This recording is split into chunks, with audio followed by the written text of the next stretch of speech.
A few things that I wish I would have had in my toolbox for stress relievers back when I was so sick prior to having any organs removed.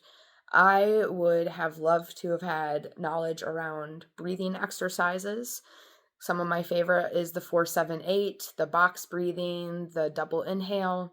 I wish I would have had the iMood journal app, being able to track my mood and write a little ditty about something that might have happened throughout my day and track my mood swings. I wish I would have understood the importance of mantras and chants and how that repetition and that rhythm can actually change us on a cellular level. I wish I understood the power of herbal remedies, getting some ashwagandha in my life, some stress support tea, some box rescue remedy. I don't leave home without it now. It has really helped me with some drop down to your knees sobbing moments. And I think where all of it started was around learning yoga.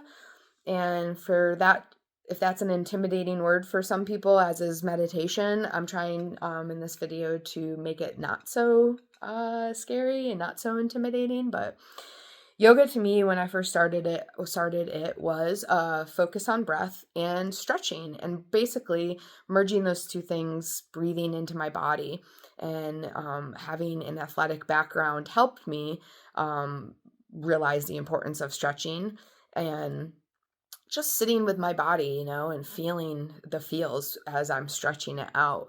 It really helped that mind body connection. And it was really one of the first things that I started when I was trying to get better and recover.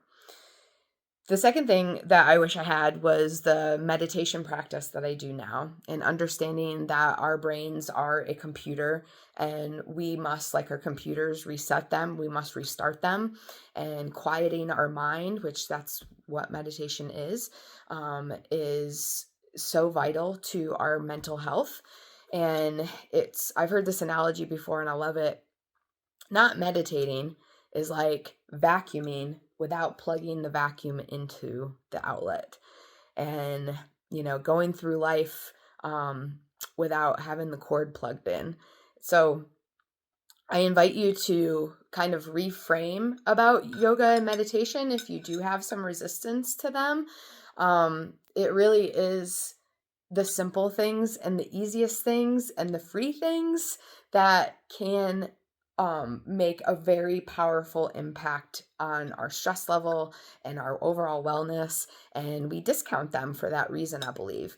And the other thing I'd like to invite you to do besides reframing is, I hear this often: I'm so frustrated when I meditate. I can't quiet my mind. I can't do it. If you are one of those people, I hear you, but I ask you to work on not saying that, not saying you can't do something, because you're already setting a precedent. And the more you're frustrated with it, the more resistance you have. And that's part of the lesson of meditating, is to push through that frustration and not self not do any self-judgment about how well you're doing. That is part of the game.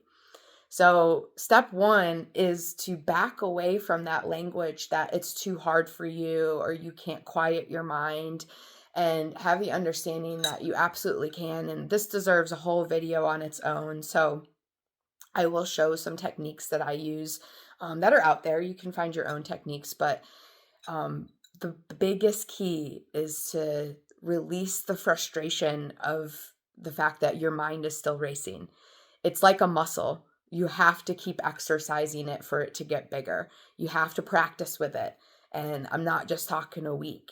And you will find, if you stick with it, it will be better. And for it to also not be so intimidating, meditation is not a hour-long thing. It's a 15-minute thing. Same thing with stretching. You don't need very long time to make that connection and help that stress load. So there are a couple tips that are in my toolbox, and I invite you to use them as well.